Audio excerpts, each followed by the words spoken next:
ഇന്നത്തെ റെസിപ്പി ഗീ കേക്കാണ്. വളരെ എളുപ്പത്തിൽ നമ്മുടെ വീട്ടിൽ തന്നെ ഓവനില്ലാതെ ഈ ഒരു കേക്ക് ഉണ്ടാക്കിയെടുക്കാൻ പറ്റും. അപ്പോൾ നമുക്ക് അതെങ്ങനെയാണെന്ന് നോക്കാം. ആദ്യം നമുക്ക് കേക്ക് ഉണ്ടാക്കാൻ വേണ്ടിയിട്ടുള്ള ടിന്ന് റെഡിയാക്കി എടുക്കാം. ഞാനിവിടെ ഒരു ലോഫ് ടിൻ എടുത്തിട്ടുണ്ട്. നമുക്ക് ആദ്യം ഇതിൽ കുറച്ച് ഗീ ബ്രഷ് ചെയ്ത് കൊടുക്കാം. ഗീ കേക്ക് ആയതുകൊണ്ട് തന്നെ ഗീ തന്നെ ബ്രഷ് ചെയ്യുന്നതായിരിക്കും നല്ലത്. അപ്പോൾ നമ്മൾ ടിന്ന് മുഴുവനായിട്ട് ഇങ്ങനെ ബ്രഷ് ചെയ്ത് കൊടുക്കാം. ഇനി നമുക്കിതിലേക്ക് ഇതിൻ്റെ അടിഭാഗത്ത് മാത്രം ബട്ടർ പേപ്പർ വെച്ച് കൊടുക്കുക. അപ്പോൾ ഞാൻ ബട്ടർ പേപ്പർ ഈ ഒരു അടിഭാഗത്തിന് കണക്കായിട്ട് മുറിച്ചെടുത്തിട്ടുണ്ട്. ഈ ബട്ടർ പേപ്പർ നമുക്ക് ഇതിലേക്ക് വെച്ച് കൊടുക്കാം. അപ്പോൾ നമ്മുടെ കേക്ക് ടിൻ ഇവിടെ റെഡി ആയിട്ടുണ്ട്. ഇനി ഞാനിവിടെ 1 കപ്പ് മൈദ എടുത്തിട്ടുണ്ട്. ഈ മൈദ നമുക്ക് ഒരു അരിപ്പയിലേക്ക് ഇട്ട് കൊടുക്കാം. ഇതിലേക്ക് 1 ടീസ്പൂൺ ബേക്കിംഗ് പൗഡർ കൂടി ചേർക്കാം.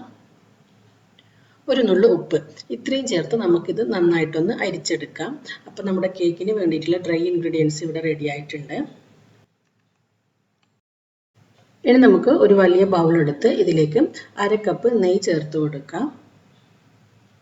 അപ്പോൾ നമ്മുടെ ഗീ കേക്ക് ആയതുകൊണ്ട് തന്നെ നമ്മൾ ഇതിലേക്ക് ഉപയോഗിക്കുന്നത് നെയ്യാണ്. ഞാനിവിടെ 1/2 കപ്പ് നെയ്യ് എടുത്തിട്ടുണ്ട്. ഈ നെയ്യ് നമുക്ക് ബൗളിലേക്ക് ഇട്ട് കൊടുക്കാം.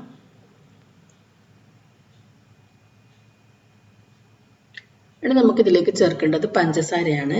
ഞാനിവിടെ 1 കപ്പ് പൊടിച്ച പഞ്ചസാര എടുത്തിട്ടുണ്ട്. ഒരു 1/4 കപ്പ് പഞ്ചസാര എടുത്ത് പൊടിക്കുകയാണെന്നുണ്ടെങ്കിൽ നമുക്ക് 1 കപ്പ് പൊടിച്ച പഞ്ചസാര കിട്ടും. അപ്പോൾ ഈ ഒരു പൊടിച്ച പഞ്ചസാര ഈ ഒരു നെയ്യിലേക്ക് ഇട്ട് കൊടുക്കാം. ഇനി ഞാനൊരു ഹാൻഡ് മിക്സ്ചർ വെച്ചിട്ടാണ് ഇത് ബീറ്റ് ചെയ്തെടുക്കുന്നത്. അപ്പോൾ നമുക്ക് ആദ്യം ഇതിൻ്റെ ബ്ലേഡ് വെച്ചിട്ട് ഈ ഒരു പഞ്ചസാരയും നെയ്യും നന്നായിട്ടൊന്ന് മിക്സ് ചെയ്യാം. അതിനുശേഷം നമുക്ക് ഓണാക്കിയിട്ട് ബീറ്റ് ചെയ്താൽ മതി. കാരണം ഈ ഒരു പഞ്ചസാര പുറത്തേക്ക് തെറിക്കാതിരിക്കാൻ വേണ്ടിയിട്ടാണ് നമ്മൾ ഇത് ഓൺ ചെയ്യുന്നതിന് മുമ്പ് ഇങ്ങനെ മിക്സ് ചെയ്ത് കൊടുക്കുന്നത്. അപ്പോൾ നല്ലവണ്ണം മിക്സ് ചെയ്തതിന് ശേഷം നമുക്ക് ഒരു ഹൈ സ്പീഡിൽ വെച്ചിട്ട് 1 മിനിറ്റോളം നമുക്കിത് ബീറ്റ് ചെയ്തെടുക്കാം. ഇങ്ങനെ ബീറ്റ് ചെയ്യുന്ന സമയത്ത് ഈ ഒരു പഞ്ചസാരയും നെയ്യും നന്നായിട്ട് മിക്സ് ആയിട്ട് ഒരു ക്രീം പോലെ ആയിട്ട് വരും. ഒരു നല്ല തിക്ക് ക്രീമായിട്ട് വരും. ഇപ്പം നമ്മുടെ പഞ്ചസാരയും അതേപോലെ നെയ്യും നന്നായിട്ട് മിക്സ് ചെയ്തെടുത്തിട്ടുണ്ട്. ഇനി നമ്മൾ ഇതിലേക്ക് ചേർക്കുന്നത് മുട്ടയാണ്. മുട്ട എടുക്കുന്ന സമയത്ത് റൂം ടെമ്പറേച്ചറിലുള്ള മുട്ട തന്നെ എടുക്കാം. അപ്പോൾ ഞാനിവിടെ 2 മുട്ടയാണ് ചേർക്കുന്നത്. ഈ മുട്ട ചേർത്ത് വീണ്ടും നമ്മൾ ഹൈ സ്പീഡിൽ ബീറ്റ് ചെയ്ത് കൊടുക്കാം. അപ്പോൾ നമ്മുടെ ഈ ഒരു ക്രീം കുറച്ച് ലൂസാകും.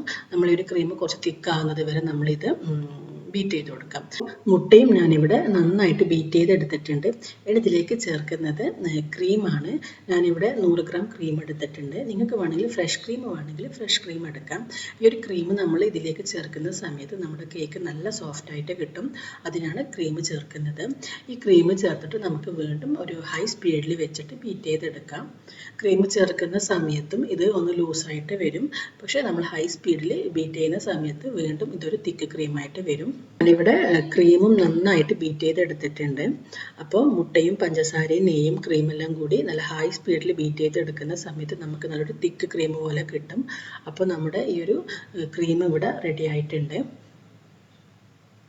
കണ്ടില്ലേ, നല്ല തിക്കായിട്ടുള്ളൊരു ക്രീമാണിത്. ഇതിലേക്കാണ് ഇനി നമ്മൾ നേരത്തെ അരിച്ച് വെച്ച മൈദ ചേർക്കുന്നത്. ഇനി നമുക്ക് കുറച്ചായിട്ട് ഇതിലേക്ക് മൈദ ചേർത്ത് കൊടുക്കാം. അല്ലെങ്കിൽ മൈദ ഇതിലേക്ക് ചേർത്ത് ചെറുതായി ഒന്ന് ബീറ്റ് ചെയ്തെടുത്താൽ മതി. പക്ഷേ ബീറ്റ് ചെയ്യുന്നത് കൂടിപ്പോയി കഴിഞ്ഞാൽ നമ്മുടെ ബാറ്റർ ലൂസായി പോകും. അങ്ങനെയാകുമ്പോൾ നമ്മുടെ കേക്ക് നമ്മൾ വിചാരിച്ചത്ര നന്നായിട്ട് കിട്ടില്ല. അപ്പോൾ അതുകൊണ്ടാണ് ഞാൻ മൈദ ബീറ്റ് ചെയ്യാത്തത്. മൈദ നമുക്ക് കുറച്ച് ഇതിലേക്ക് ഇട്ടിട്ട് ഒരു സ്പാച്ചുല വെച്ച് ഇതുപോലെ ഫോൾഡ് ചെയ്തെടുത്താൽ മതി. നമ്മൾ മൈദ ഇട്ടതിന് ശേഷം പിന്നെ ഒരുപാട് മിക്സ് ചെയ്യാൻ പാടില്ല. നമ്മൾ കുറേ സമയം മിക്സ് ചെയ്തിട്ടുണ്ടെങ്കിൽ നമ്മുടെ ബാറ്റർ ലൂസായി പോകും. അപ്പോൾ അത് പ്രത്യേകം ശ്രദ്ധിക്കാം. അതേപോലെ നിങ്ങൾക്ക് മുട്ടയുടെ സ്മെല്ല് തീരെ ഇഷ്ടമില്ല എന്നുണ്ടെങ്കിൽ ഇതിലേക്ക് ഒരു 2 ഡ്രോപ്പ് വാനില എസൻസ് ചേർത്ത് കൊടുക്കുക. പക്ഷെ ഞാൻ ചേർക്കുന്നില്ല. നമ്മൾ ഗീ കേക്ക് ആയതുകൊണ്ട് തന്നെ നമുക്ക് ഈ ഒരു നെയ്യിൻ്റെ ഒരു ടേസ്റ്റാണ് മുന്നിൽ നിൽക്കേണ്ടത്. അതുകൊണ്ടാണ് ഞാൻ വാനില എസൻസ് ചേർക്കാത്തത്.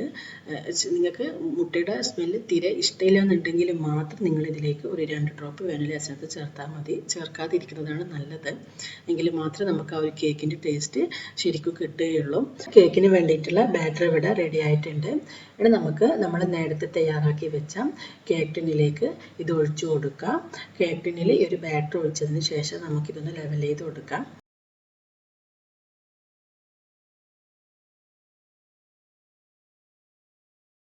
നമ്മുടെ ബാറ്റർ മുഴുവനും ഇതിലേക്ക് ഇട്ട് നന്നായി ഒന്ന് ലെവൽ ചെയ്തെടുത്തിട്ടുണ്ട്.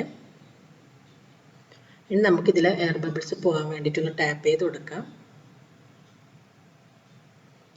അപ്പോൾ ഈ സമയത്ത് ഞാനൊരു നോൺ സ്റ്റിക്ക് പാൻ ഒന്ന് ചൂടാൻ വെച്ചിട്ടുണ്ട്. ഒരു 10 മിനിറ്റോളം ഈ ഒരു പാൻ ഒന്ന് ചൂടാക്കി എടുത്തതാണ്. ഒരു മീഡിയം ഫ്ലെയിമിൽ വെച്ചിട്ട് പാൻ ചൂടാക്കി എടുക്കാം. ഞാനൊരു പഴയ സോസ് പാനാണ് എടുത്തിട്ടുള്ളത്. അപ്പം നമ്മുടെ പാൻ നന്നായി ചൂടായി വന്നിട്ടുണ്ട്. ഇനി നമുക്ക് നമ്മുടെ കേക്ക് ടിന് ഇതിലേക്ക് വെച്ച് കൊടുക്കാം. അപ്പം ഈ ഒരു പാനിൽ ഞാൻ റിങ് വെച്ചിട്ടുണ്ട്. ആ റിങ്ങിൻ്റെ മേലെയാണ് ഈ ഒരു കേക്ക് ടിന് വെക്കുന്നത്. നമുക്ക് ഇത് ഒരു 40 മുതൽ 45 മിനിറ്റ് വരെ ബേക്ക് ചെയ്തെടുക്കാം. സമയത്തിൽ കുറച്ച് മാറ്റം ഉണ്ടാകും, അത് നിങ്ങൾ നോക്കിയിട്ട് ചെയ്യാം. ഇപ്പോൾ ഒരു 45 മിനിറ്റ് കഴിഞ്ഞിട്ടുണ്ട്. അപ്പോൾ നമ്മുടെ കേക്ക് റെഡി ആയിട്ടുണ്ടോ എന്ന് നോക്കാം. ഒരു സ്റ്റിക്ക് വെച്ച് നോക്കാം. സ്റ്റിക്ക് ക്ലിയർ ആയിട്ടുണ്ടെങ്കിൽ നമ്മുടെ കേക്ക് ക്ലിയർ ആയിട്ടുണ്ട് എന്നാണ് അർത്ഥം. ഇനി നമുക്കിത് ഫ്ലെയിം ഓഫ് ചെയ്തിട്ട് ഈ ഒരു കേക്ക് നന്നായി തണുത്തതിന് ശേഷം മാത്രം നമുക്ക് കേക്ക് ടിന്നിൽ നിന്ന് മാറ്റാം. അപ്പോൾ കേക്ക് ഇവിടെ നന്നായി തണുത്ത് വന്നിട്ടുണ്ട്. അപ്പോൾ നിങ്ങൾക്ക് ഈ ഒരു സൈഡ് ശരിക്കും വിട്ട് വന്നിട്ടില്ല എന്നുണ്ടെങ്കിൽ ഒരു കത്തി വെച്ച് ഇതിൻ്റെ സൈഡിൽ ഒന്നിങ്ങനെ ഇളക്കി കൊടുക്കാം. ഇനി നമുക്ക് ഈ ഒരു കേക്ക് നമുക്ക് പ്ലേറ്റിലേക്ക് മാറ്റാം. അപ്പോൾ ഞാനിവിടെ കേക്ക് പ്ലേറ്റിലേക്ക് മാറ്റിയിട്ടുണ്ട്. അപ്പോൾ ഇങ്ങനെ മാറ്റുന്ന സമയത്ത് നമ്മുടെ ഈ ഒരു ബട്ടർ പേപ്പർ ഈ ഒരു ടിന്നിൽ തന്നെ ഒട്ടിപ്പിടിച്ചിരിക്കുകയാണ് ചെയ്യുന്നത്. പക്ഷേ നമ്മുടെ കേക്കിൻ്റെ അടിഭാഗം ഒന്നും ഒട്ടും കരിഞ്ഞിട്ടില്ല. നല്ല ഒരു കളറിൽ തന്നെ നമുക്ക് കേക്ക് കിട്ടിയിട്ടുണ്ട്. അപ്പോൾ ഞാൻ ഈ ഒരു കേക്ക് നിങ്ങൾക്ക് കട്ട് ചെയ്ത് കാണിച്ചു തരാം. കേക്ക് കട്ട് ചെയ്യുന്ന സമയത്ത് ശ്രദ്ധിക്കേണ്ട കാര്യം, നമ്മൾ ഒരിക്കലും ചൂടോട് കൂടി കേക്ക് കട്ട് ചെയ്യരുത്. അതേപോലെ ടിന്നിൽ നിന്ന് മാറ്റാനും പാടില്ല. അങ്ങനെയാകുമ്പോൾ നമ്മുടെ കേക്ക് പൊടിഞ്ഞു പോകും. ആ കാര്യം പ്രത്യേകം ശ്രദ്ധിക്കാം. അപ്പോൾ നമ്മുടെ നല്ല ടേസ്റ്റി ആയിട്ടുള്ള ഗീ കേക്ക് ഇവിടെ റെഡി ആയിട്ടുണ്ട്. നല്ല സോഫ്റ്റാണ് ഈ ഒരു കേക്ക്. അപ്പോൾ നിങ്ങളെല്ലാവരും ഇത് ട്രൈ ചെയ്ത് നോക്കിയിട്ട് ഇതിൻ്റെ ഫീഡ്ബാക്ക് അറിയിക്കാം.